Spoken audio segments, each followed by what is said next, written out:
Okay, now the description broke in the last video I uploaded about the rating horn shows, so this time I'm just gonna show you how to do it, basically. Starting with the Google Drive and ending with Gmail, considering that Google Drive is more complicated.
And now it is time for the Gmail one. But for this one, I'm going to be talking because I feel like texted music does go well with that kind of stuff.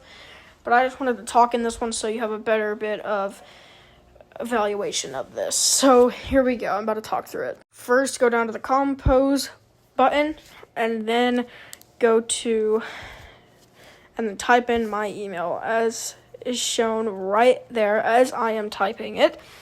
That's what you need to type in. Exactly that. Yes. No, you typed in the wrong thing, bro. Keep going. Yes.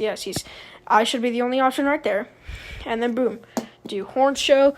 And then, yeah, you'll be there. And anyways, go to photos and you will be done with the process. Anyway, that's how you do it. And goodbye now. I hope to see how many horn show videos I get, because I will also be inserting mine. Like I said, you have 2 weeks to do this until December 16th. That is plenty of time. Anyway, I'm going to let y'all get back to your day, and goodbye.